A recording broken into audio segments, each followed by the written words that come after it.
it?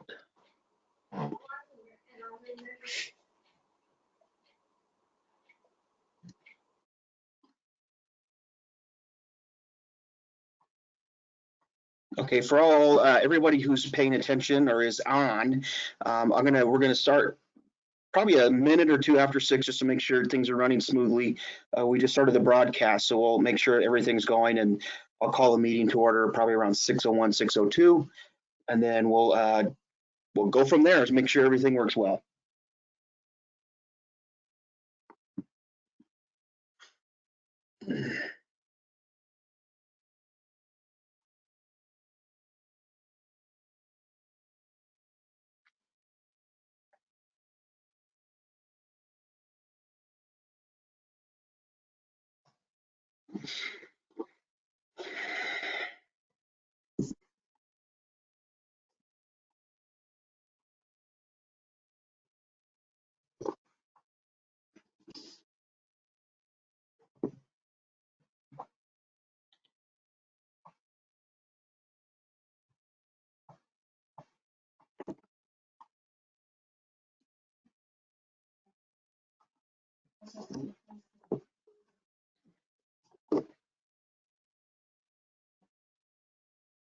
Okay, Lisa, does everything look okay? Yes, it does. Okay, then I will go ahead and call our city council meeting to order. It is probably a little bit after 6 o'clock, 6:01.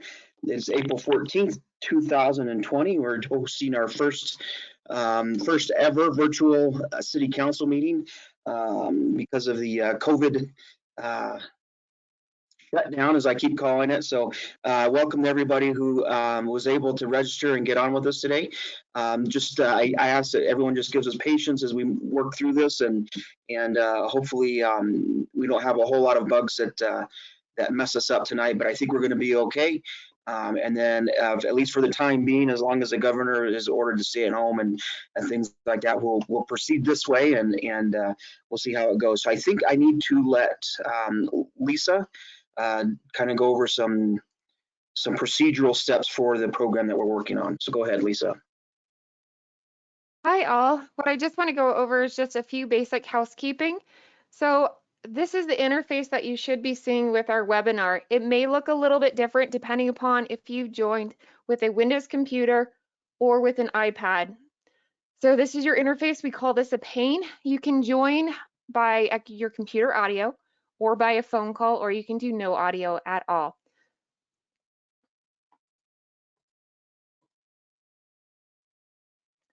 Now I want to go over the vertical menu. So this vertical menu, you have 4 buttons. This orange button will open and close the larger window pane.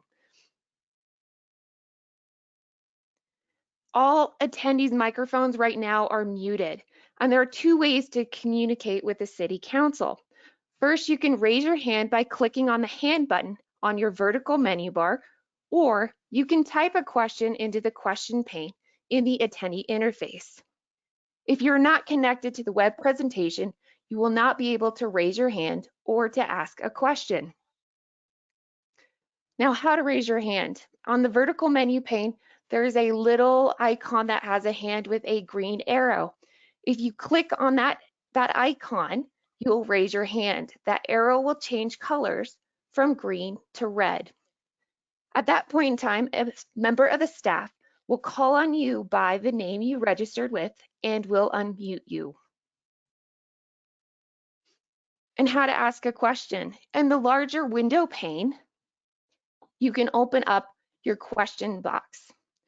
You can type in your question and enter it in. A staff member will read the question out loud and direct it to the appropriate party. If the question pane is not visible, click on this orange arrow to open up the window pane. And with that, I will hand it back over to Mayor Ortega. Okay, thank you. So we are going to go ahead and still do our Pledge of Allegiance. So wherever you're standing, if you can, or sitting, go ahead and stand up real quick. And we'll start the Pledge of Allegiance.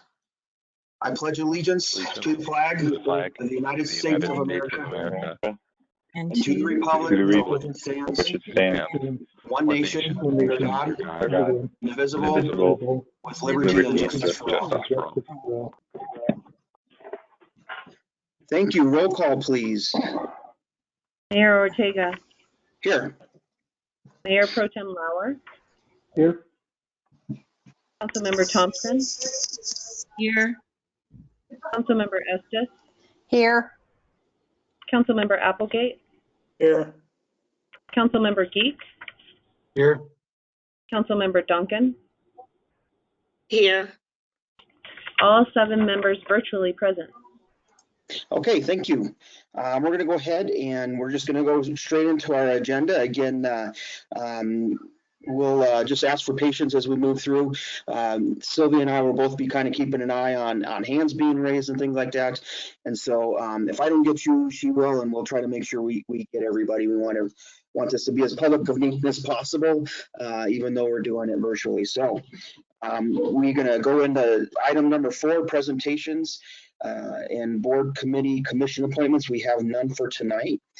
I'm going to go ahead and go to item number 5, city council agenda requests and announcements. So I will go ahead, and if I can remember the order we have, everybody, I will start with Ms. Thompson. Do you have anything? Today is Telecommunications Day, and I would just like to throw out a thank you to all our 911 call takers and dispatchers that are working hard during this time still. Okay, yeah, and everything's been pretty crazy for everybody in that emergency management world. So thanks for reminding us on that.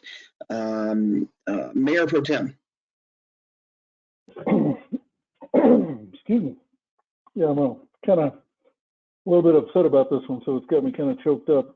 With the situation unfolding on Southmore and the road closure, last week I'd reached out to the executive director of the Fountain Creek Watershed District, both incoming executive director and the outgoing executive director, as well as,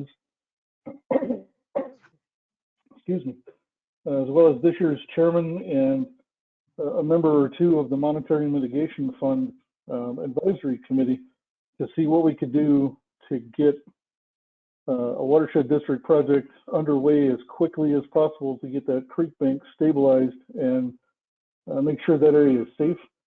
Got late breaking news yesterday from the current executive director saying that the Monetary Mitigation Fund Advisory Committee has canceled their April meeting, so we'd have to wait until May, which would be 3rd week of May, before we could even meet with them to get them to understand the seriousness of the situation and recommend to the district board that we get a project underway. I communicated to him today that I'm extremely disappointed with that, and trying to use the political terminology of extremely disappointed. I did not get the message across to him, so I used a little more blunt terminology with him that I personally consider unacceptable that they would cancel the meeting knowing full well that we have a situation we need to discuss.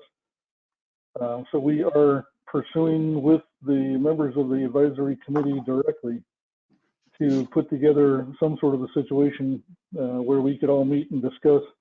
If that does come to fruition, I'll be able to let everybody know. I've got Scott and Todd and Brandy have all volunteered to help with presentations and information and data as necessary to support those guys. But the reason I'm bringing it up here is I want the public to know we are doing literally everything we can from the city standpoint, and we're pushing really, really hard on the watershed district to get some activity going. We're getting some pushback, and they're blaming it on the COVID shutdown situation, but we're pushing really hard against that anyway. And in the coming days, I may need to reach out to the rest of the council to ask for, and for Scott and Brandy and Todd to also contribute, to ask for an extremely strongly worded letter that I will help put that together, but I may need to be reaching out for an extremely strongly worded letter for your signature, Mr. Mayor, as well as the rest of council, so that we can indicate to the district that if this is how we're going to be treated going forward, this is unacceptable, because we have been a very good partner with that district since before its founding. and to basically be summarily shut out in a situation where we actually need their attention, I believe to be unacceptable. Well, as soon as I hear back from Mr. Banks on, he's the new executive director, on whether or not we're going to be able to put together a meeting, kind of an ad hoc meeting with that committee next week. As soon as I hear back one way or another for definitively, for sure, I'll let everybody know, and then we'll go forward from there. Okay, yeah, just I'm on standby. Let me know when we need to do anything on that. We'll be ready. Will do. Thanks. That's it for me. Okay, Ms. Estes. I don't have a whole lot tonight. Just wanted to really thank city staff for everything that they're doing to keep the city up and running during this pandemic. And they've just done a fantastic job, and just want to make sure that they're all recognized for all the work that they're doing. Thanks. Okay, Mr. Applegate. Yeah, I have nothing new. Okay, thank you. Mr. Geek. Make sure Greg knows that if there's anything I can do to help him with that thing, let me know. I'll be more than happy to help him. That's Okay. it. Okay, sounds good. And Ms. Duncan. Good evening to everyone. I just would like to say that if you are a healthy person out there, the American Red Cross needs you to donate blood. So if you're healthy and showing no signs of any of the corona symptoms that are going on, and you're a healthy adult, we need you to contact the American Red Cross because they need you to donate blood. Okay. Yeah, that's an important message. I've heard that a lot lately, and just I think everyone kind of stopped doing that because you can't really go anywhere. So if you can do that, I know they're still taking blood. So thank you for mentioning that. The only thing I have, I just wanted to. It's nice to get a little bit of normalcy back in, and at least trying to have a meeting tonight. And it's been a weird 4 weeks. It's thanks to staff and all the stuff that you guys have done to really keep moving forward with the city and ensuring that our services aren't slowing down at all. And police and fire, you're still out there doing all of the things you do, and utilities, just everybody has really pulled together and working real hard to make sure that at least the city of Fountain's in a good spot. And you know, I think we are really just in a really great place, and hopefully the citizens see that, and everyone out there who lives here and understands that. I do get a lot of questions around, well, how come if it's a stay-at-home, there's still a lot of people out, and you know, there's still people that need to get to work, there's still people who need to go to the grocery store and things. It's the message I've been really pushing out there is if you need to get out and go to the store, just get in and get out as quickly as possible. It's just to reduce that exposure for yourself, and of course for anybody who you may come in contact with, just in case you have any symptoms or signs or anything like that as well. But just thanks to everybody, even just the citizens around town who are you know, finding new ways to live life over these last four weeks, and hopefully as I said 100 times, that sooner rather than later we're hearing some good things on numbers, and we'll keep pushing forward, and hopefully soon we're back at some kind of normalcy again, and everyone's out doing the things they need to do to take care of their families. So another word on, if you are currently aren't working because of this shutdown, and our city website has lists of places you can go to get some assistance and help. We know Reach is still out there. Karen Share still working. We've got a lot of stuff going on with Karen Share locally. So any of those things that you may need help with, there's a lot of those organizations are still working and trying their best to help everyone out. So just want to make sure everyone realizes that, and that's out there for them as well. So we'll keep moving forward. So with that, we will move into our public to be heard portion. Again, with this portion, just please bear with us. Citizens may address the council on items that are not on the agenda. We ask that you sign up with the clerk. So if you register tonight, or if you have sent in an email, which we have a couple of emails we're going to read into the record as well. Council may not be able to provide an immediate answer, but we'll direct staff to follow up. And we're going to try to keep everyone to 3 minutes tonight. Again, just as usual, but just to make sure we can keep this meeting as business and orderly as we can. So I'm going to start with Ms. Huffman, because I know she got a couple emails that we wanted to read in. Thank you, Mayor. We did receive 2 emails. The first coming from a resident on Luna Drive, Ms. Pamela Pullins. Her statement was, with the closure of Southmore Drive, it'll cause serious traffic issues at the intersections of Southmore and 8587, Allegra Circle and 8587, and especially Carson and 8587. Making a left turn will be extremely difficult, which could lead to a significant spike in accidents in those intersections. A traffic light is absolutely necessary at Carson and Highway 8587. Second email that came in is from Miss Joetta Bridges. I'm writing because I live on Luna Drive, and I strongly believe that with the closure of Southmore Drive, traffic will increase, causing accidents for those trying to turn from Highway 85 onto Carson Boulevard, and especially for those trying to make a left turn from Carson Boulevard onto Highway 85. It is my belief that a traffic light would need to be installed within the next year or 2, especially if the closure of Southmore is permanent as stated. I'm also concerned about property value if Fountain Creek is not upgraded to slow the flow of water during heavy rain and snow melt. Several homes on the east side of the creek have lost land, and there are also utilities that are in danger of falling. Thank you for taking the time to listen, and I look forward to your response. So I'll start, and is Scott, is Todd on, or will you be able to answer this? Yes, I am, Mayor, and yes, I can.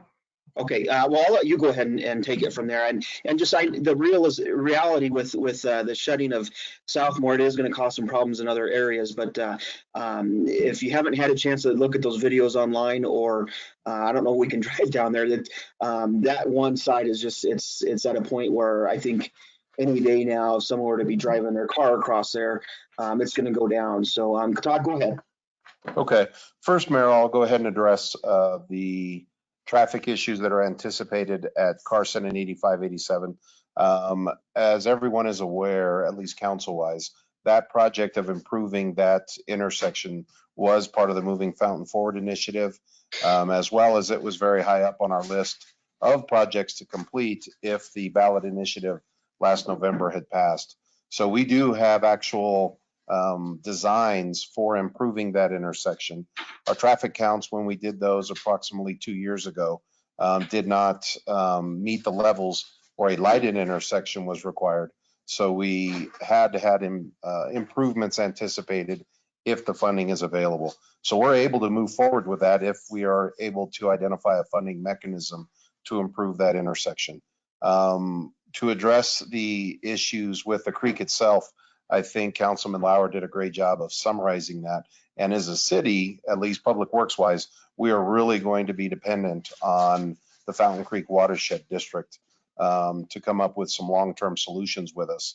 Not only in that area of the creek, but other areas that we're seeing issues with. One thing I want to make sure everybody knows is Brandy has been keeping that on the radar with the Fountain Creek Watershed District. But a lot of times they don't have a budget to be working with specifically. That's in grants and partnerships, matches from the city or the county. But she has been keeping that on the radar. But now it has Mr. Lauer's making sure it's getting the priority because we're having to shut down Southmore. So sorry that we don't have specific solutions for both of those emails as we speak, but 8587 will be taken care of as soon as we can find the funding for it. And then the creek itself is going to be a larger and a longer issue working with the Fountain Creek Watershed District. Okay. Thank you. Councilmember Geek, did you have something? No, I'm good. I just want to make sure that Greg needs anything. Let me know. Okay. And Ms. Thompson, your mic is on. Did you have something? Yes. In anticipation with the next package coming out from the president, transportation issues are expected to be on that. We did rate and put forward a wish list at PPACG. However, Brandy and Todd should really be keeping their eyes on that because there may be money that comes through that isn't necessarily assigned to a plan, or maybe a plan isn't ready. I know we don't have anything like this on the 2045 long range plan, But with 85 being involved, let's be having some conversations with CDOT over that. Copy that. We'll do that. Okay. Thanks for that. Yeah, I'm glad you're tuned into that. So anything else regarding Southmore? Okay, so I'm going to go ahead and move forward. Mr. Rick does have a question. Within the limits of HIPAA, have we had any employees affected by COVID? If so, how are they doing? I can tell you that currently we don't have anybody who within the city who's been who has had symptoms or diagnosed with anything.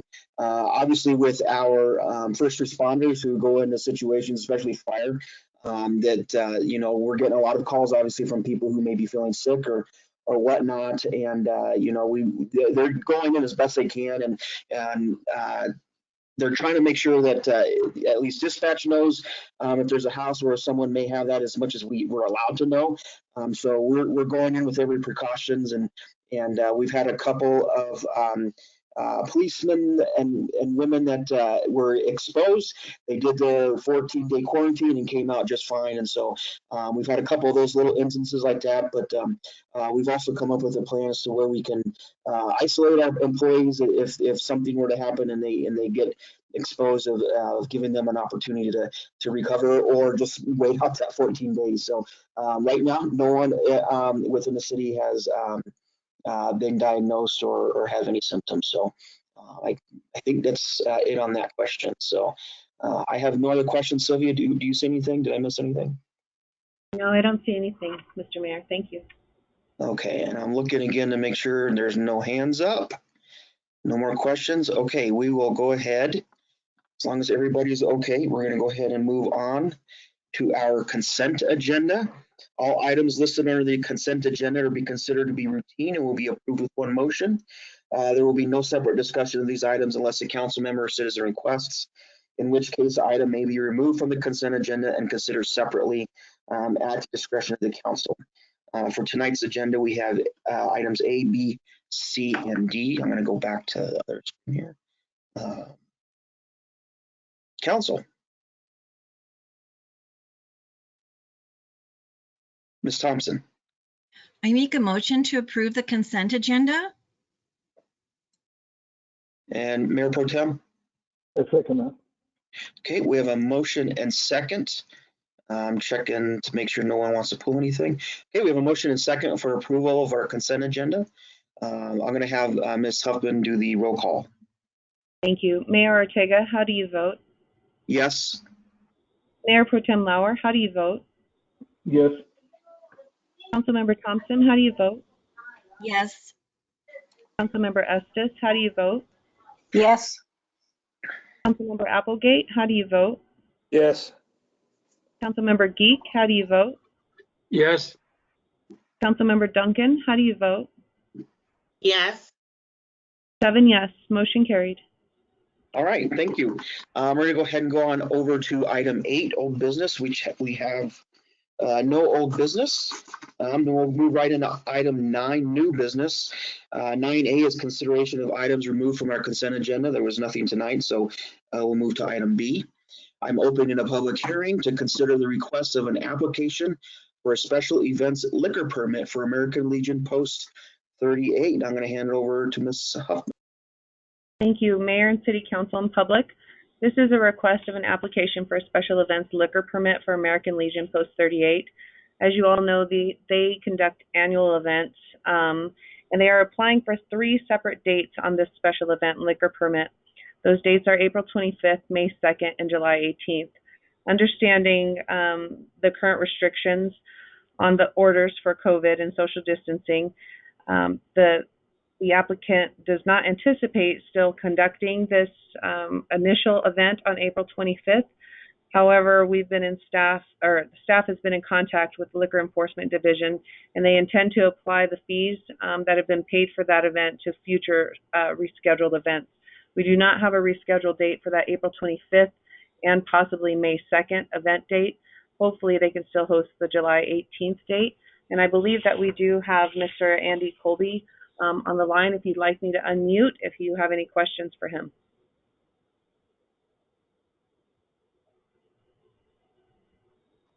I'm on mute, sorry. Does council have any questions for this item? I'm not seeing any questions.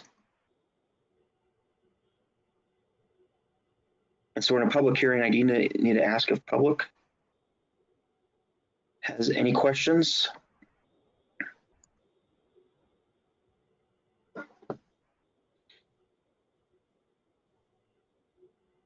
Okay, no questions from public. I will close the public hearing.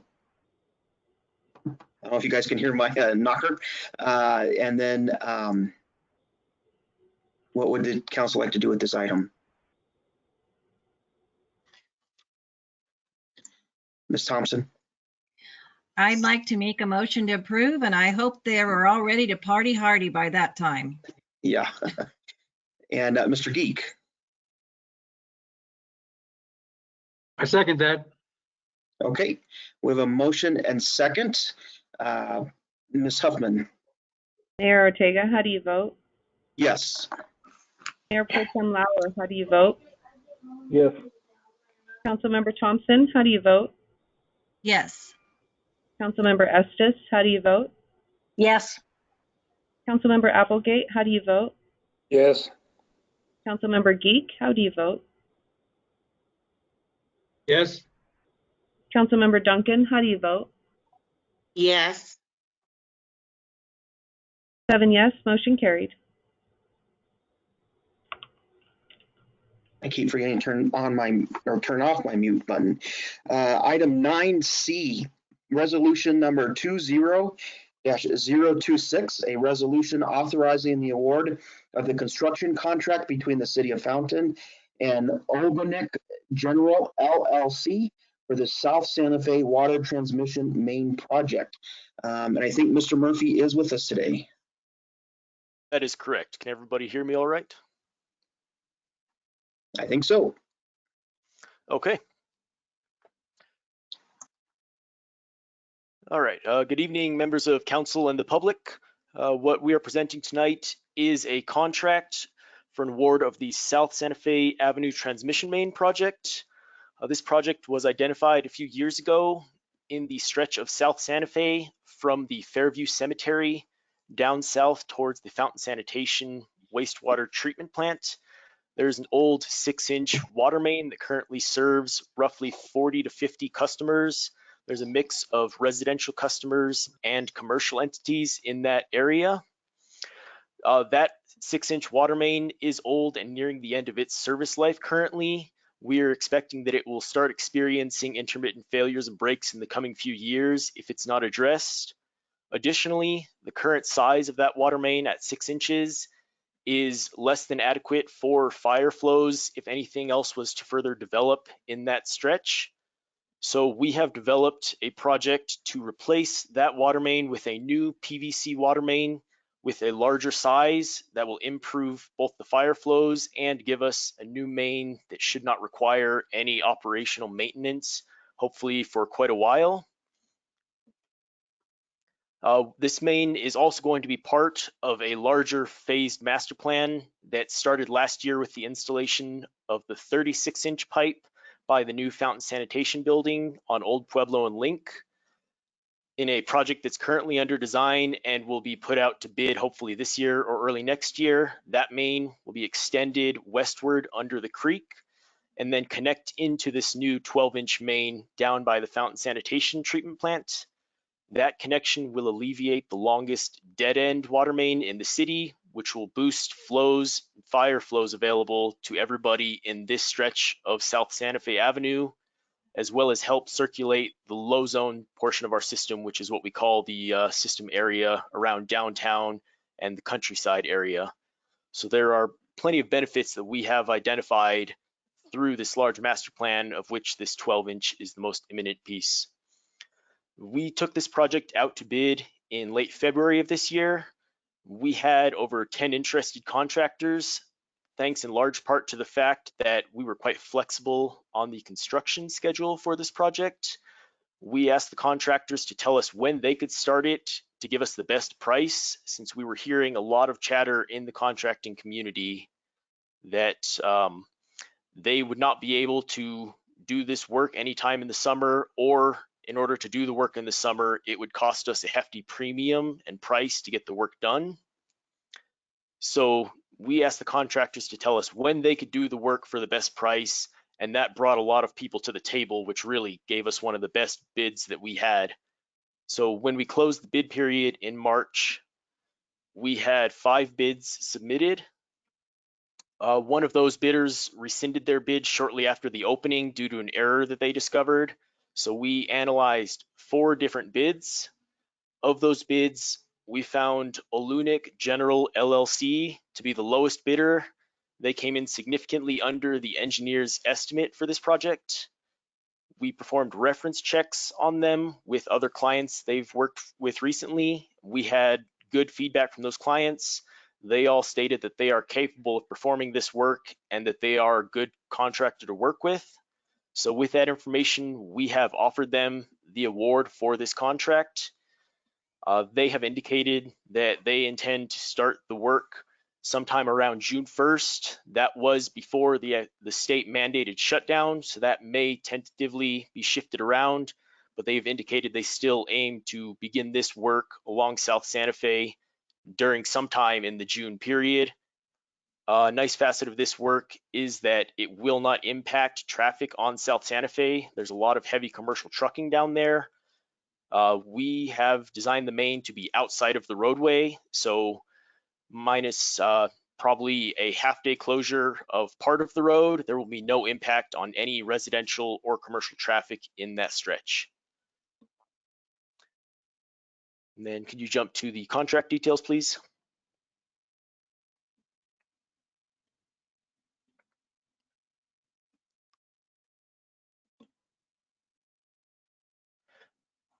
I cannot see the presentation. I apologize. Sorry, Taylor. Let me try and pull this back up for you. Okay, thank you. I just need to see some numbers.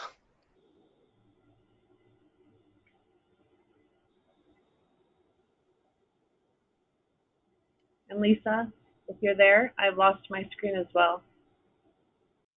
Yep, I am trying to, I apologize, I am trying to fix it right now.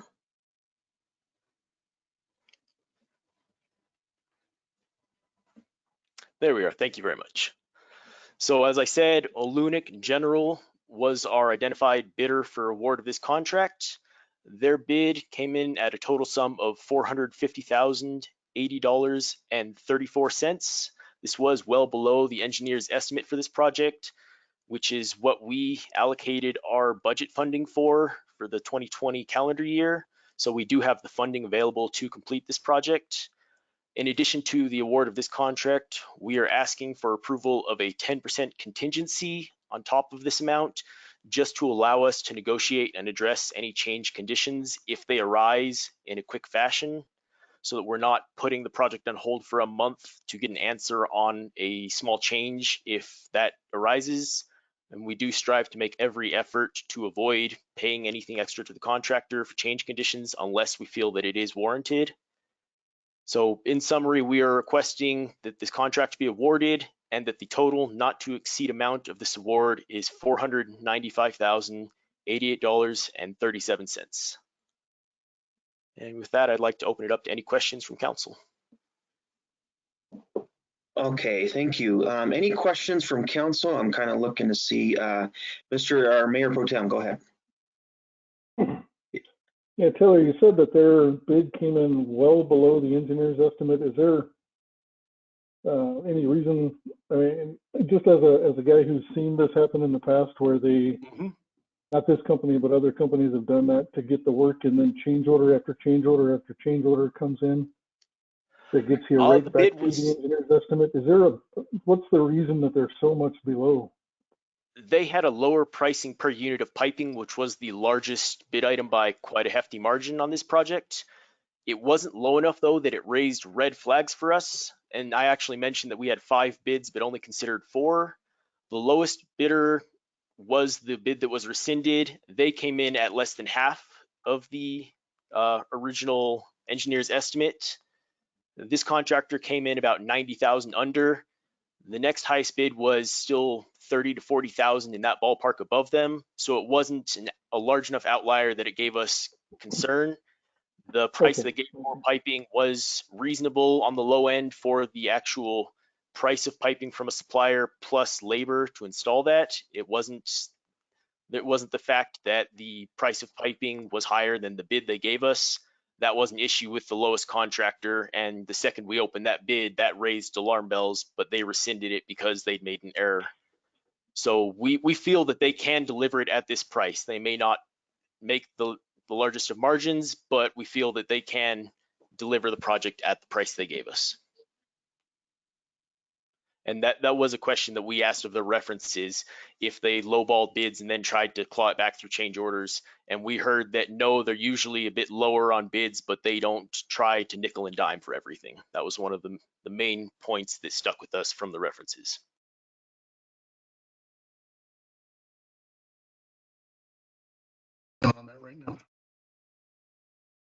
Okay, any other questions? Let me move back up to the list here. I see no other questions from council. Hold on, let me check on public. Mr. Rick has his hand up.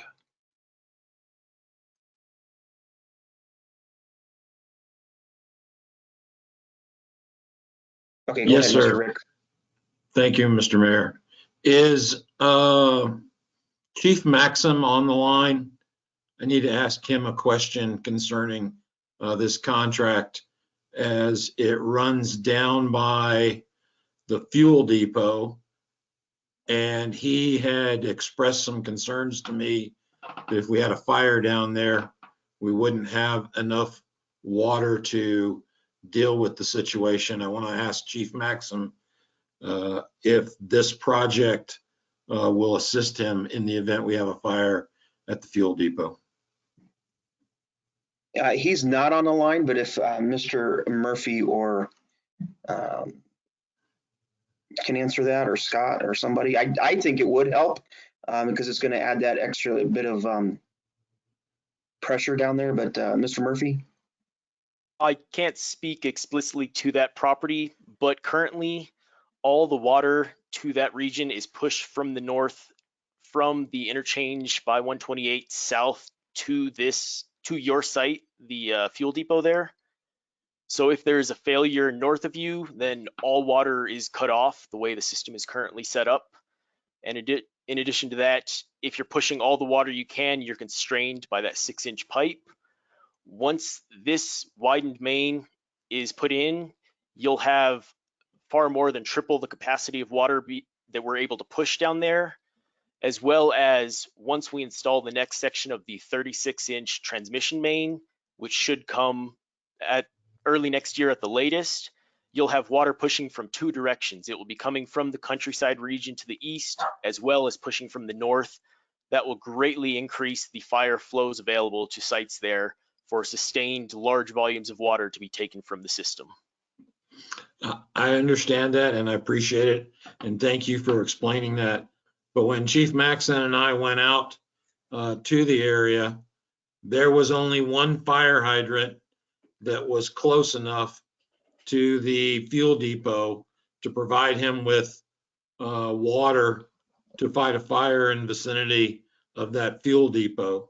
And he was very concerned at the time if he was going to fight a major fire there with one hydrant at that fuel depot, he probably would not be able to extinguish it. And in that event, he'd have to pull back and essentially let it burn out because we wouldn't have enough firefighting assets in the area. So all I would do is ask that you review the project with Chief Maxim. I will do that, sir. I will talk with him and then we will get you a coordinated response on what we can do and how this might improve that condition. Thank you, sir, and thank you, Mr. Mayor. That's all I had. Thank you. Thank you. I see no other questions. I'm going through to make sure. Okay, and I'm gonna go back to council. Mr. Murphy, oh, Ms. Thompson, go ahead. Since we're not seeing all the bids, what were any of the companies that were not accepted located within the city of Fountain? I'll have to think for just a second. I do not believe so. I know the handful of contractors that are here, and none of them were submitters of bids. I believe they were all city of Colorado Springs based or operations. Okay, thank you. You're welcome.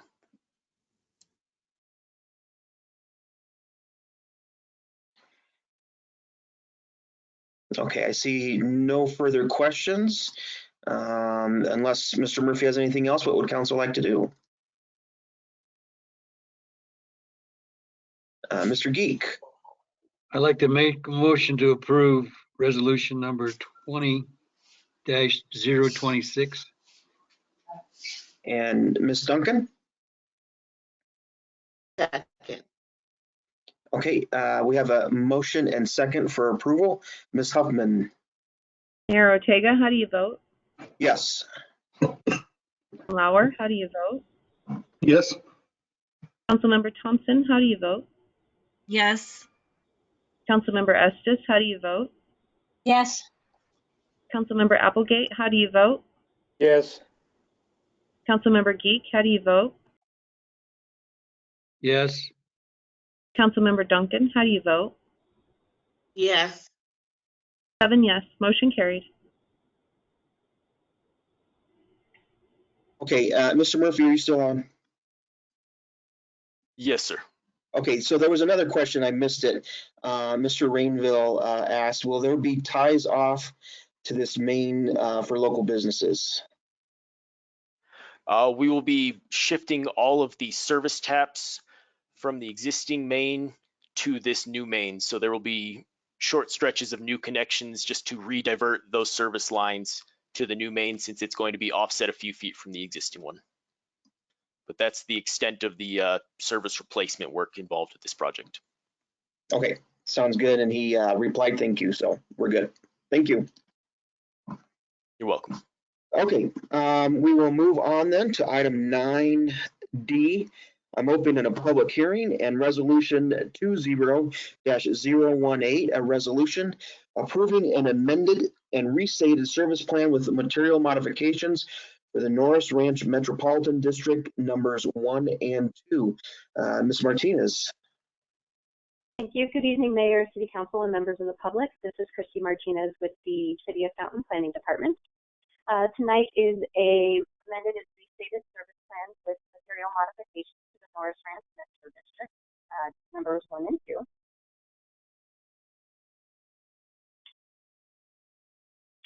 Too fast. The original service plan was approved in August of 2006. The anticipations at that time were for the Metro District to fund the public improvements that were needed to develop the El Magre development. Public improvements would include streets, parks, open space, and utilities. The districts are generally located east of Mark Shuffle Road and south of Peaceful Valley Road. There are currently 157 acres that are included in the 2 metro districts. However, it is anticipated that during build out, the additional 384 acres will be included within those districts, as this development is anticipated to generate approximately 1,750 dwelling units. As you can see, as highlighted on the map on the screen, the property is located east of Mark Shuffle Road. Right now, Mesa Ridge Parkway comes to a T at Mark Shuffle. It is anticipated that Mesa Ridge Parkway will extend further east in order to serve this development. The first phase of the El Magre development was approved in 2012, I believe, which had all of those original single-family lots on the north and south side of the future Mesa Ridge Parkway. However, due to the economy in the recession, those lots did not develop at that time. The requested modifications included within the service plan were to increase the district's combined debt authorization from $26 million to $45 million, to increase the maximum aggregate mill levy from 45 mills to 50 mills, which would include debt mill levy, which would not exceed 42 mills, and the maximum operation and maintenance levy will not exceed 15 mils. The maximum interest rate on the developer advances will not exceed 8%, and it is also providing for an allowance of a one-time capital improvement fee to be imposed on the property that is not owned by the end user. The end user is defined as a property owner or a tenant of any owner. Therefore, the capital improvement fee would be assessed on any builder or developer on that property. There's also provisions written into the service plan that no other fees may be imposed by the districts without written approval from City Council.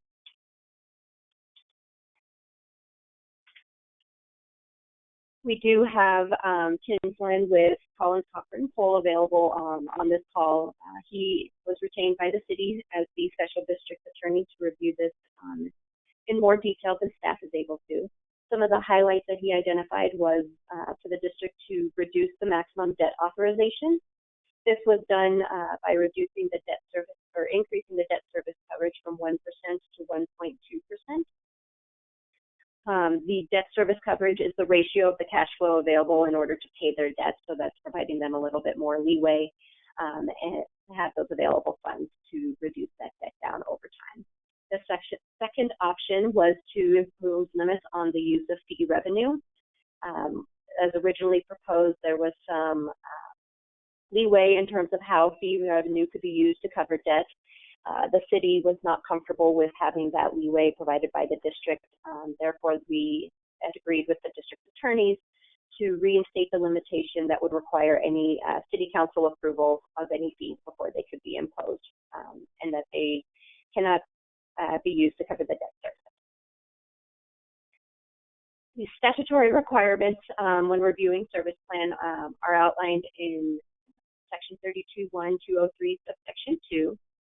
That is to identify that there is sufficient and existing need for the organized district, that the existing service in the area to be served is inadequate for the present and projected needs, that the district is able and capable of providing economical and sufficient service to the area within its boundaries, and the area included within the district does have or will have the financial ability to discharge the property indebtedness on a reasonable basis.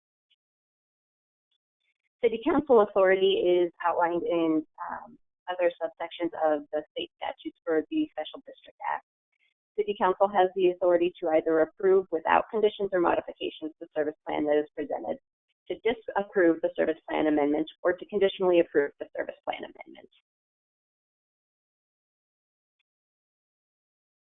Tonight, should City Council find consistency with the criteria described and outlined in State Statute 32.1.203 subsection 2, then staff would recommend approval of Resolution 20-018 tonight. Are there any questions for staff? Okay, as with any public hearing, I'm going to go ahead and start with questions from council. And then if I'll look over to the attendee side where the public is and see if they have any questions, and we'll close it. I'll close the public hearing after that, and then we'll any further discussion from council at that point, and then we'll move forward from there. So council, any questions for Christy on this item?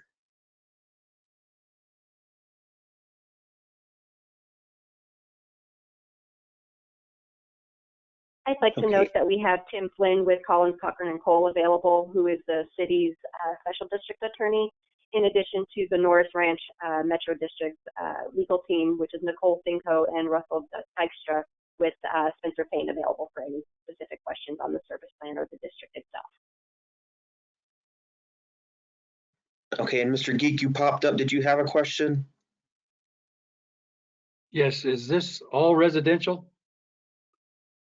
Yes, for the Norris Ranch Metro District, this area is all planned for residential. There is a small commercial area that is included within a business improvement district, which is a separate district specifically for commercial land. Okay, thank you.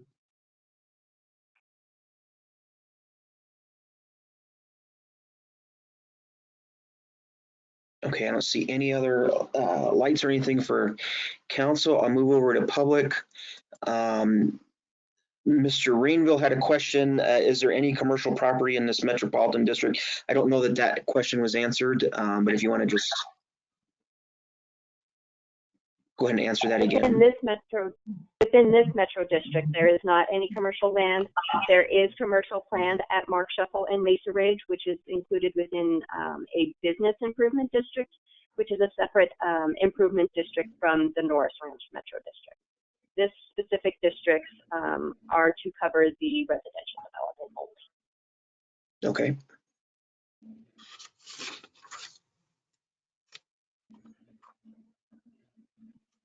Okay, I see no other hands or anything.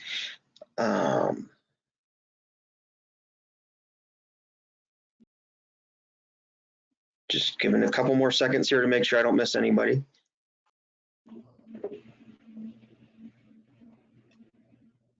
Okay. I have, Yeah, Ms. Thompson, go ahead. sorry, I didn't mean to interrupt. Are there, does this, so it's going to be a mill levy on the property, correct? To, I mean, it's a metro district, but they're collecting a mill levy on a house, right? Correct. It's up to a maximum aggregate mill levy, which would include the debt service and the operation and maintenance of no more than 50 mills. So when they're collecting that, is it only for when the improvements for when they're developing this, or are they going to be maintaining their own streets? Are they going to be paying for signaling or stop signs that might need to go out there? The debt that's incurred by the Metro District is to fund the upfront costs for the construction of the streets and the utilities and the parks. Once the city streets have been constructed and accepted by the city, those become public city streets in which the city maintains in perpetuity.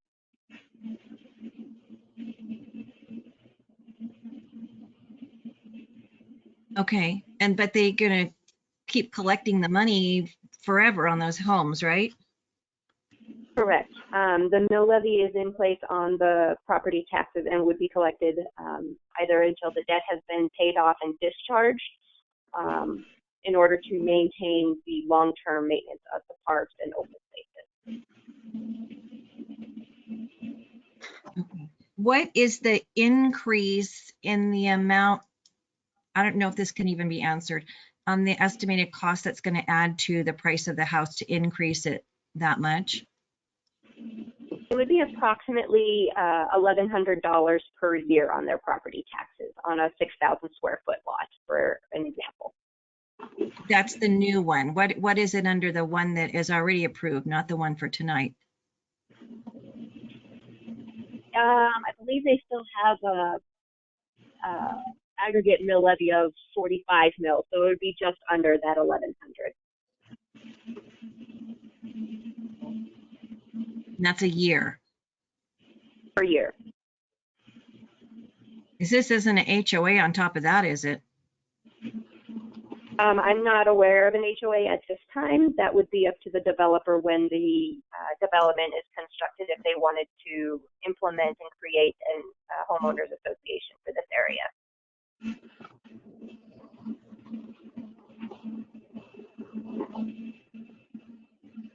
Thank you. Okay, Mr. Dykstra, you have a question? Yes, I'm Russ Dykstra. I'm the general counsel for the district. And I just wanted to emphasize to members of council, first of all, thank you for going out of your way and doing the hearing this way. Second, the basis for this request is the district was originally formed in 2006. As you all know, the economy took a major hit during that time frame, and the simple intent is to accommodate the ability of the district to construct the same improvements that were anticipated, but due to economic and construction cost increases in the 13 years since original approval, this amended service plan accomplishes that and allows us to provide the same infrastructure that was originally anticipated, and it just reflects the higher cost of doing that. In addition, we've simply just modernized our service plan to be compliant with the current model service plan of the city.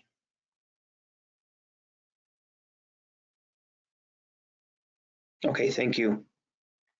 Anything further on that end? Mr. Dykstra? I'm available for questions if need be. Okay. Mr. Rick, I'm going to unmute you here. Go ahead. Oh, go ahead. Yes, Mr. Mayor, thank you. Question for Christy Martinez. Has any other group used this funding method to fund their streets, roads, amenities for their development in the past? Yes, the city has various metro districts within our community. Some are the Cross Creek Metro District, the Cumberland Green Metro District, and the Mesa Ridge Metro District. Thank you. That's all I had, Mr. Mayor. Okay, thank you. Mr. Geek? Yes, I have one more question. Who would be paying for the light there at Mark Shuffle and Mesa Ridge Parkway? Because I that believe that is intersection, a requirement of the developer to install when those houses are constructed. I'd have to go refer back to their original annexation agreement on the specifics and the timing. okay, because that intersection is going to be terrible. We'll make sure that we address that with the developer. It won't be the city that's funding that, Sam. Okay, thank you.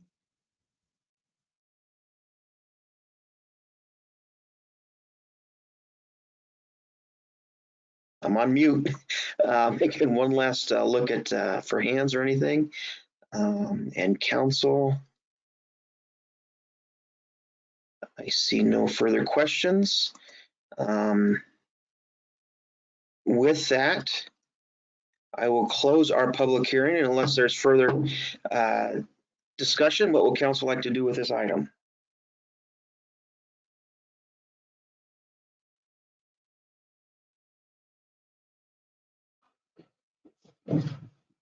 Mayor Pro Tem. Oh, sorry, I didn't do my webcam, sir. I move to approve resolution 20-018. All right, and Mr. Applegate. Second. Okay, we have a motion and second for approval. Mr. Geek, did you have anything else, or were you just going to second? I was just going to second. Okay, Ms. Huffman. Thank you. Mayor Ortega, how do you vote? Yes. Mayor Pro Tem Lauer, how do you vote?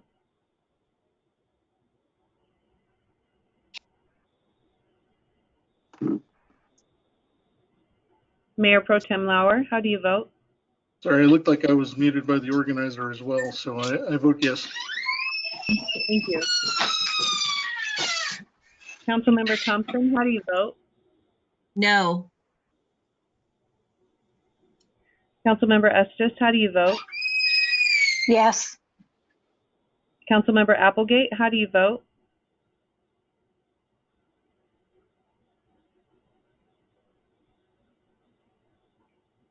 Councilmember Applegate, how do you vote?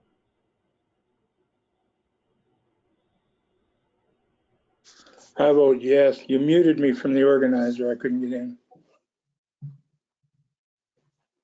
Thank you. Councilmember Geek, how do you vote? Yes.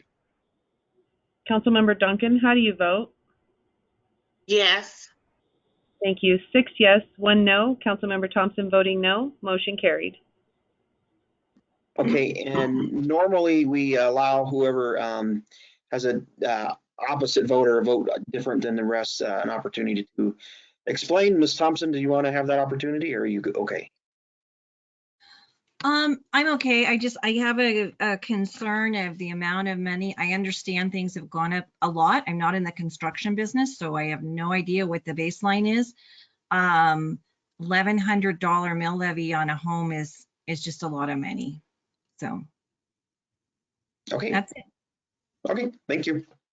All right, and for our last item tonight, item 9E, resolution 20-027, a resolution to create the Fountain Youth Council. Mr. Trainer, go ahead.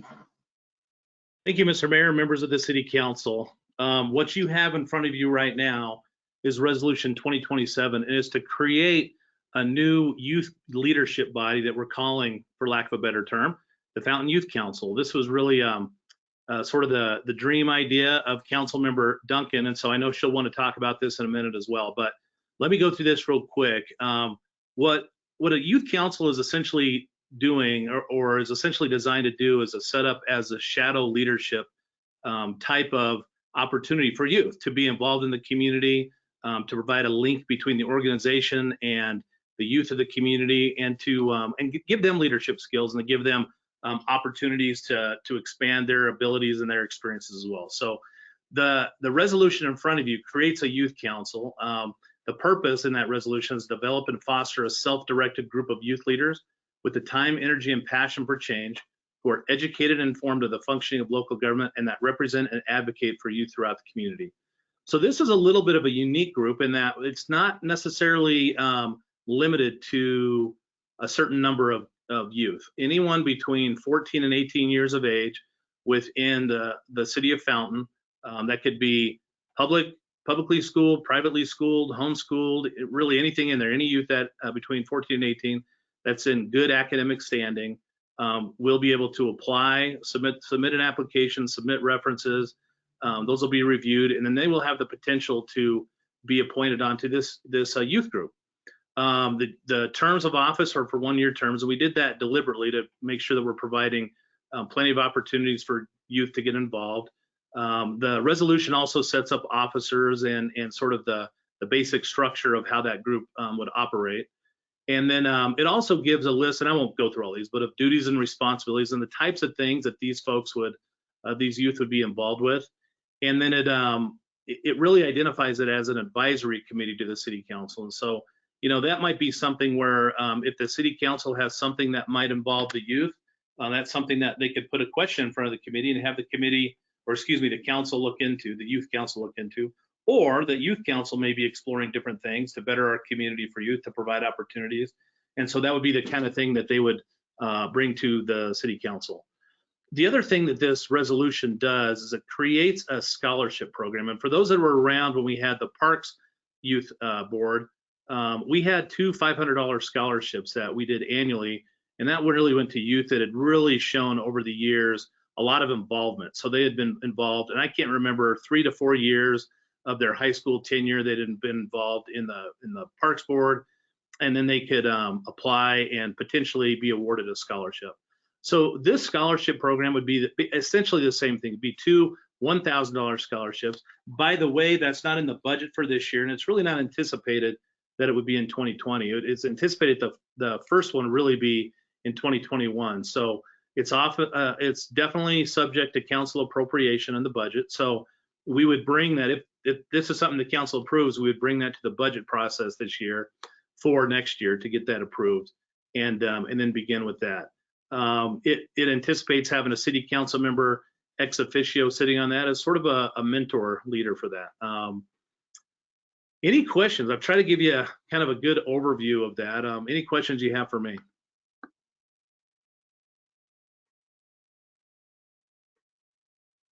Honestly, I'm on mute. Oh, you're talking, enjoying my conversation. I want to have Ms. Duncan kind of speak to this as well, and then we'll ask questions. So, Ms. Duncan, do you have anything you'd like to add? I would just like first to thank Scott for all the hard work that he helped me get this off the ground and get the resolution, and great ideas that he had going forth. I've found that young people are interested in being involved and in working and improving our communities, and I think this is a good way for them to do that. I also think that it's extremely important to involve our young people in government and community affairs.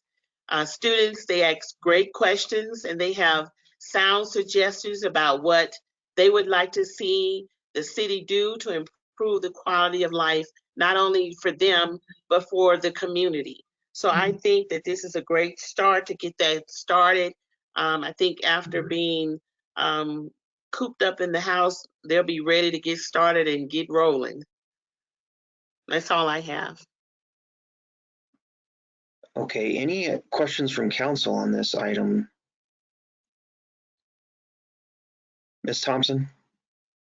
If a student earns the scholarship, but they choose not to go to college, what happens then?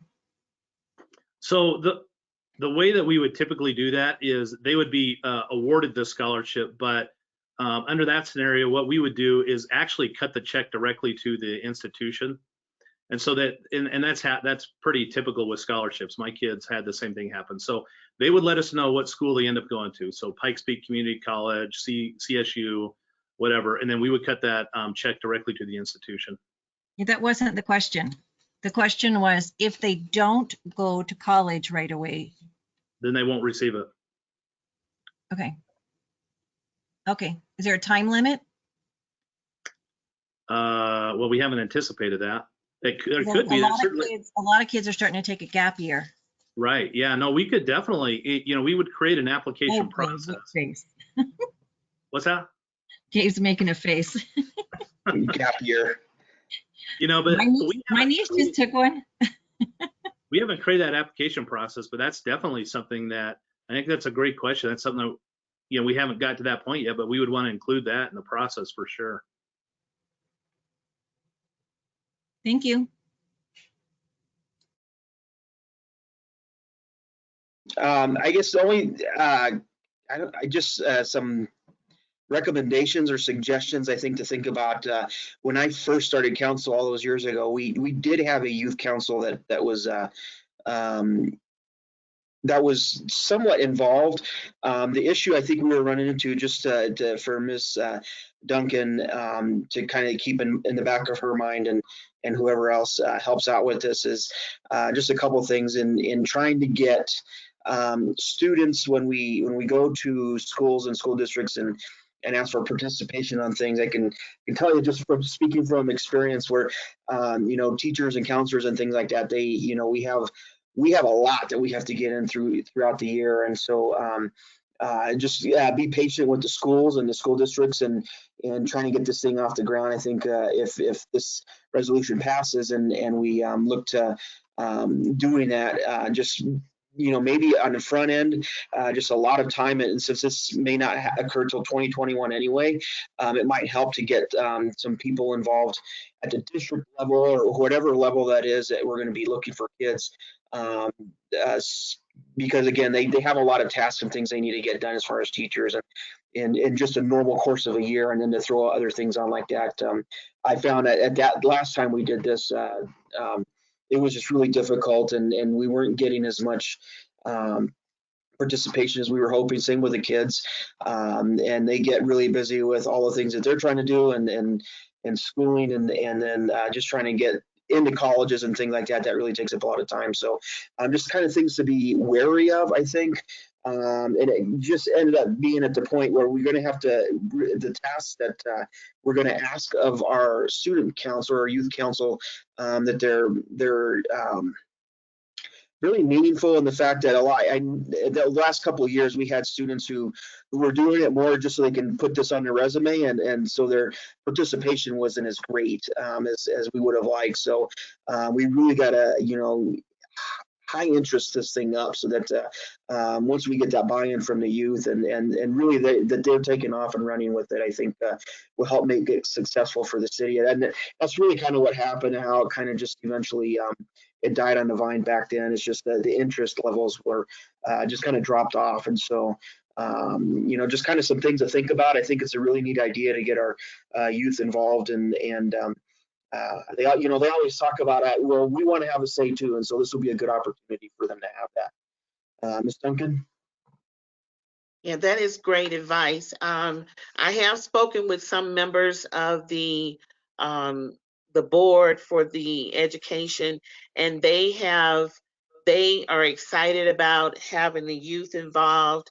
Also, as part of many of the youth groups that I participate in, I have a good rapport with a lot of the counselors, and because I live in Fountain, and you know, they seem to think we live in the boonies in Fountain, I've always been the rep for any activities dealing with our youth here in the Fountain.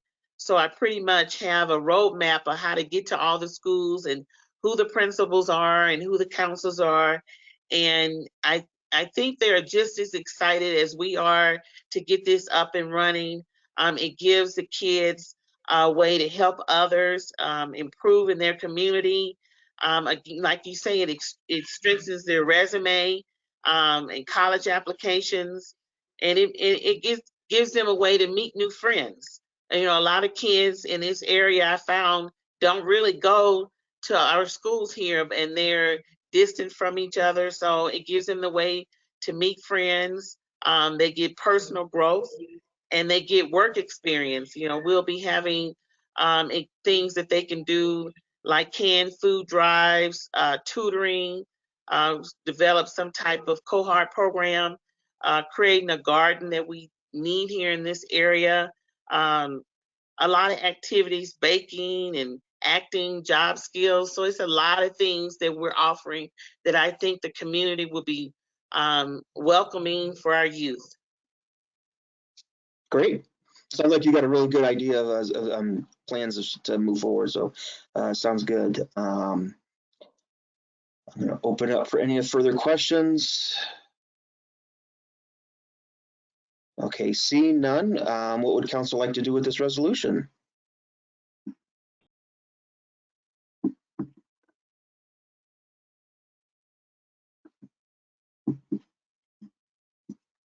Mayor Pro Tem. Excuse me.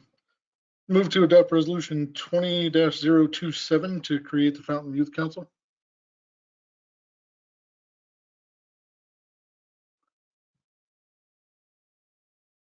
Mr. Applegate. Second. Okay, we have a motion and second for approval of this resolution. Ms. Huffman? Mayor Ortega, how do you vote? Yes. Mayor Pro Tem Lauer, how do you vote? Yes. Councilmember Thompson, how do you vote? Yes. Councilmember Estes, how do you vote? Yes.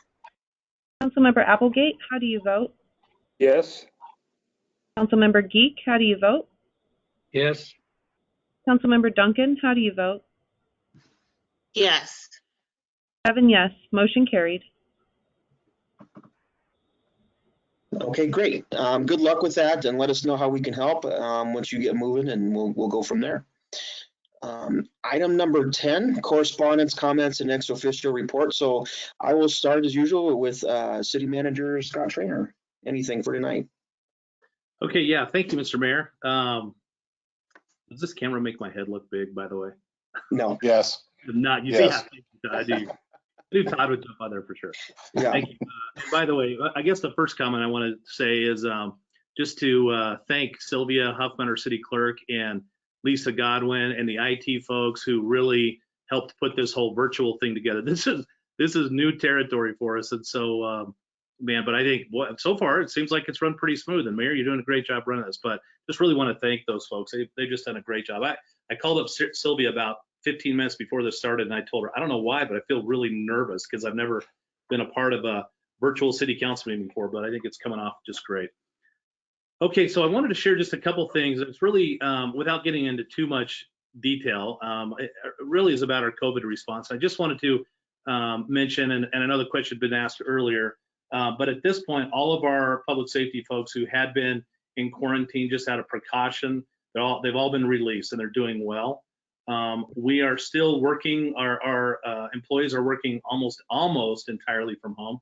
We have a skeleton crew in our facilities, but really largely working from home.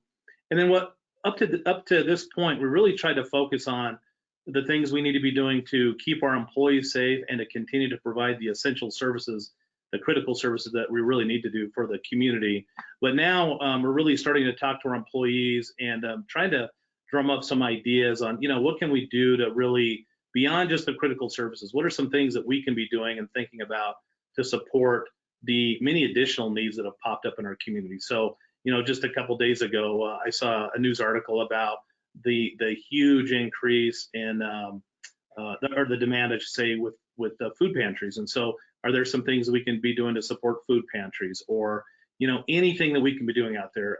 Our communications folks have put on a really great resource link on our website that talks about all the different resources that are there that are available for either small businesses or members of the public. And so we're going to just keep updating that. But we really want to try to shift out there and see if there's some other things we can be doing as well. So as you guys get ideas, if you could email them in. We're kind of creating this list and starting to delegate and assign people to start working on some of these different items.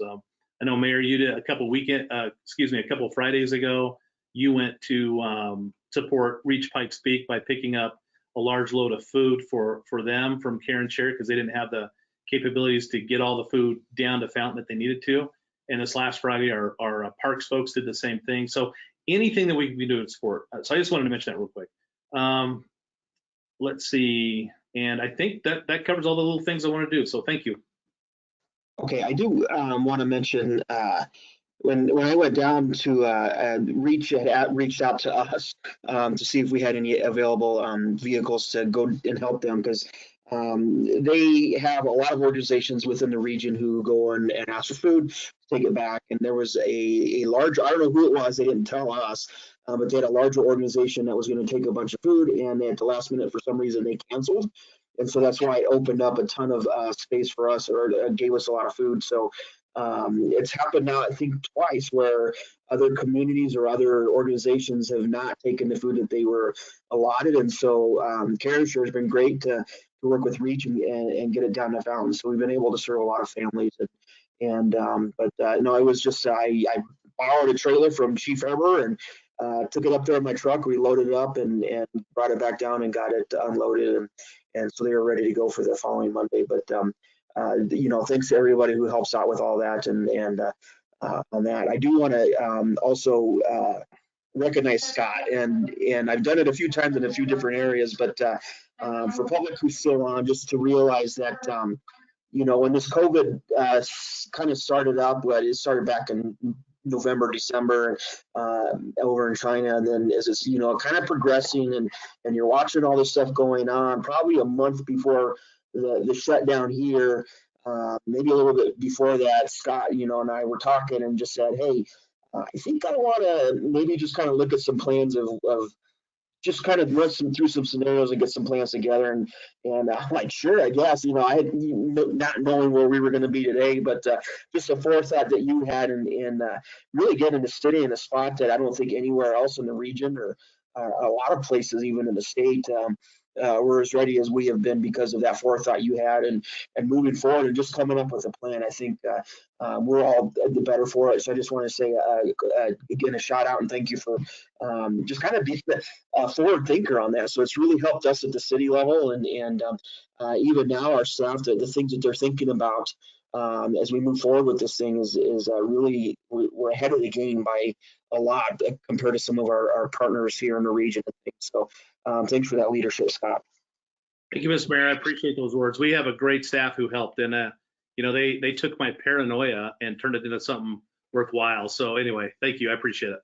Yeah, and it's hard, with these things, and a lot of people thought, well, it's just a hoax, it's just the flu, and if it was or it wasn't, at least we're taking it seriously for the betterment of our staff or the citizens and everything else. So, hopefully, again, we get through this quicker than we're hoping. So, I'll move over to our Deputy City Manager, Todd Evans. Anything? Mayor, thank you. I appreciate it. Real quickly, I'd just like to remind everyone and keep this group of employees and department kind of at the forefront of the spotlight right now, and that would be our transit drivers, our bus drivers, as well as our transit dispatchers. Those folks aren't working staggered shifts. They are still working their full shifts.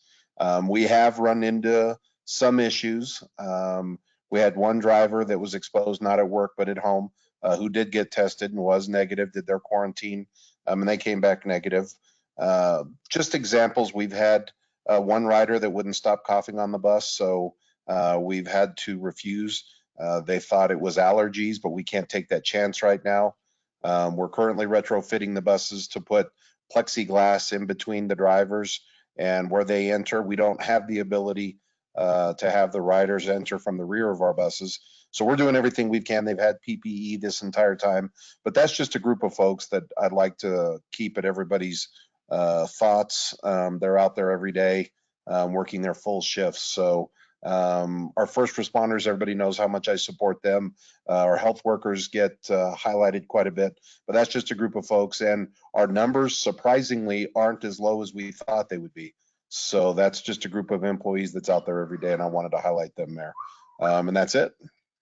Okay, thank you. We did have a question about the food bank and when is it held. I'm not quite sure when it's held, but it's over at the Walt Fortman is the Reach food bank where we get the care and share of food over at the Walt Fortman Center. I don't know if anybody else can help me on that one. I don't know when the dates are on that. I do know if you go to the website, we have some of those services listed. The city website at fountaincolorado.org. But you'll have to go and find that there. I don't have that information with me as far as when that occurs. Mr. Mayor, they had on Facebook yesterday, I believe it was, that because of the weather, their food giveaway for this week is tomorrow from 10 to 12. And is that at Walt Fortman? Yes, that's what it said. So check their Facebook page. Okay, is it Reach or? Yes. Okay. Yes. But I guess they usually pick up Monday food, so they decided with the weather to just wait a day. Okay, so tomorrow from 10 to 12. That's the last I saw on Facebook yesterday. Okay, all right. Okay, thank you. I hope that answered that question. I'm going to move on to City Attorney Troy. How are you doing? Thanks, I'm doing well. Thanks, Mr. Mayor. The only thing I had is just to remind everybody out there that our court is still not handling in-person court. And so if you've got a court date, make sure you're calling the office. They should be calling you, but just to stay patient as we work through this, and depending on what the governor does in the next few weeks, working on getting best practices for starting that back up, or waiting a few more weeks. And so just be patient and call in. The number for court is 719-322-2045. And just keep an eye on it, and we'll work to move forward and eventually get back into having court. But that's all that I have. Okay, thank you. Ms. Martinez, Christy, anything? I'd just like to add that the census count day was on April 1st, and as of today, Fountain has had a 52.4% self-response rate. So if you haven't completed the census, it's 10 questions, 5 minutes, and it can be done all online at 2020census.gov. Okay, great. That's way more than an election year. Good job. Lisa, anything from IT? And thank you for all the hard work you put into this. No, nothing from us. And thank you all for your patience. I appreciate it. Okay. And Paul, I think, is on, but I don't know if he has a. Go ahead, Paul. Yes, Mayor, I'm here. I have nothing to add other than my thanks to the team for helping us get this together. Lisa, Greg, and Kyle did the heavy lifting on this, and they did a wonderful job in bringing this all together. I appreciate everyone's involvement on this. Okay, yeah, you guys did an awesome job, and if you've all seen the Facebook addresses I've been doing, I mentioned how our months and the way our spring break and everything fell with our council meetings. We had an extra couple of weeks, I think, in between council meetings, so this really gave us an opportunity to figure something out. And I think it worked okay, and hopefully it'll continue forward. So thank you for everyone's help in that. Thank you, Mayor. Yeah, Ms. Huffman. Nothing much from me. Just wanted to thank everybody for their patience, and thank you again. Don't mean to beat a dead horse, but thank you, IT. They vetted the program to make sure that this was going to work for everybody, and I think that they did an outstanding job in the time frame that they had. Thank you, guys. Okay, I did have a question here. I got to pull it back up. I had it here a second ago and I lost it. Hold on. Give me 1 second. And here it is. From Mr. Alan Rainville, just say thanks for the opportunity to include the public in the meeting. The presentation was easy to navigate and informative. Job well done. And yeah, I just want to reiterate that. And thanks to the public for being private, patient with us and making sure we get this thing moving forward. As I've said before, this is our council meetings are about the public and moving our city business forward. So I think we have a good thing going here, and we'll continue working with that. I'm going to quickly go through city council. If you have anything further you'd like to add, I'll start with Ms. Duncan.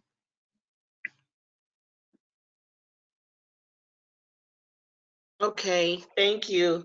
I would just like to say, reiterate about our staff and how great they are, and they've been doing an awesome job. I just want to thank Scott for his leadership with the staff that we have. Nothing greater. I couldn't ask to be part of a greater team.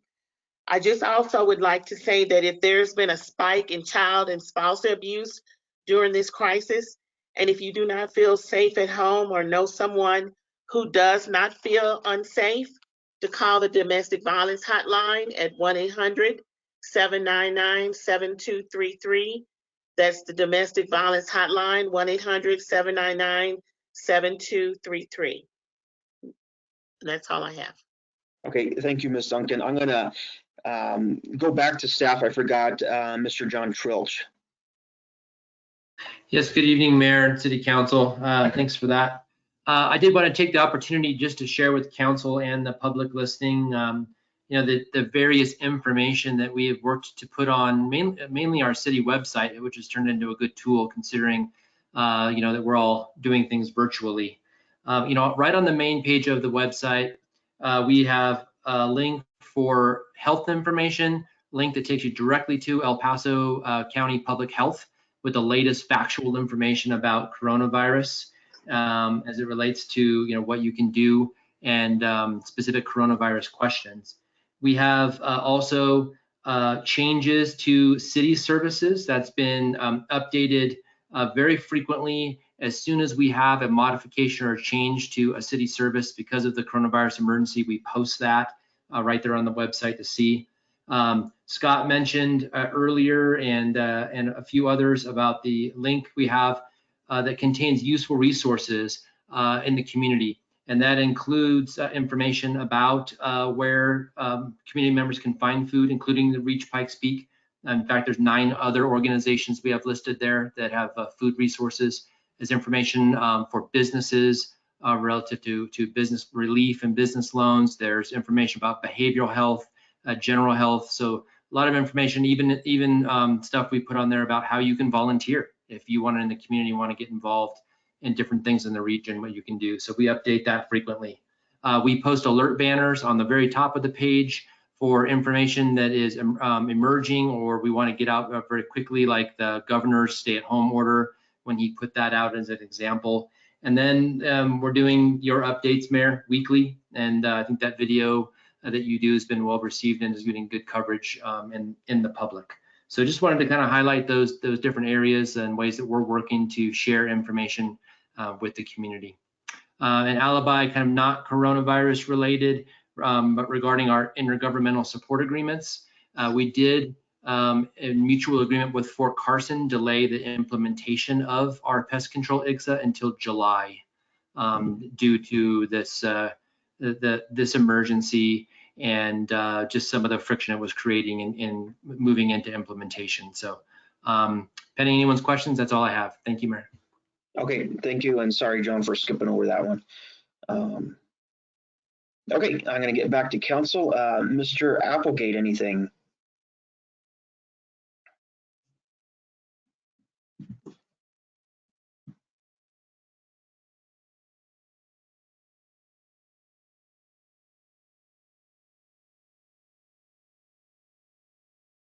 Okay, Mr. Geek. I would just like to thank all the employees, top to bottom, for all the hard work that's been going on here the last couple of weeks. And I do appreciate everything that everybody's done. I thank you. Okay, Ms. Estes, anything? Again, just want to thank staff for everything that they're doing. And I do want to mention, Councilmember Duncan mentioned blood donation, and we do need blood donors, but in this area, it is not Red Cross that collects blood, it is Vitalant. And you can set up an appointment with them at 877-2584. 877-258-4825. You can look at their website at vitalant.org. That's VITALANT.org. And in the very near future, we will be setting up some mobile blood drives here in the city of Fountain with them. They just were not able to handle us right now with a mobile blood drive, but they do have collection facilities in Colorado Springs. That's all. Thank you. Okay, thanks. Mayor Pro Tem? Like everybody else, I'd just like to express how grateful I am to the folks on our staff who have once again risen to a challenge, and one that's completely unexpected, completely unusual, and they're still doing exceptional work in every regard every day. So how much, I just want to say how much I appreciate that, and that's it for me. Thank you. Okay, thank you. Ms. Thompson? Yeah, Lexi and I started working on Memorial Day. We're going to do 2 tracks this year. We're going to do kind of the traditional track, and then we're going to do another one where if we're still not really allowed to have larger gatherings, we'll still have something maybe pre-taped we'll run on Memorial Day. So we will be having some type of program. We're just going to have to plan 2 this year. Also, if you guys hear of anything in the community going on, 211 is the number we're referring everyone to if they need to find out where a food bank is. The biggest issue with 211 is a lot of different nonprofits are changing their hours or closing. That information is not getting to 211. So if you hear of something, if you could get that to me, I will get that to Cindy Aubrey, who I have her email, and I'm just kind of funneling information her way so they can have the most current information. Also, the area on aging is still open, working virtually. So if you need seniors that need assistance, they can call the area on aging at Pikes Peak Area Council of Governments, and they are taking, they will call somebody back within 24 hours. They're working as fast and furious as they can, and more money coming in for seniors into the area. We're expecting about another $1.3 million that will be distributed out to nonprofits that are assisting seniors with food, rides, meal delivery, Meals on Wheels, and things like that. So we don't want anybody not having what they need. The nonprofits are still running limited services for seniors that need to get to doctor's appointments or grocery shopping. But of course, we'd love to be able to bring them their groceries. So if you know of a neighbor that needs that assistance, please help them out. And the census, I want to reiterate what Christy said, can cost our area millions of dollars. I'd like to stress to the military again, it's where you are today, not where your home of record is. So please get that census in.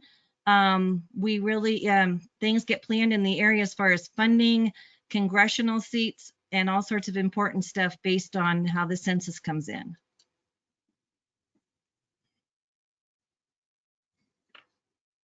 That's it. Okay. All right, thanks. And then I'm going to go back to Mr. Applegate. Here we go. Go ahead. Oh, okay. No, I think this went off really well. I'm impressed with how IT pulled this off and everybody got together. And I can't wait for us to all be together again. That's all I got. Okay, very well said. Thank you, Mr. Applegate. I have one last thing, Mr. Mayor. Go ahead. I found a group online called Merry Mask Makers of Colorado Springs.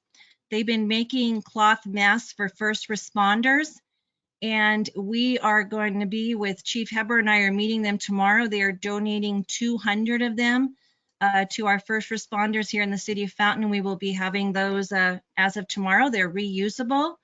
They're not, the kind of masks that are one-time use, so they can wear them all the time, just when they're interacting with anybody from the social distance.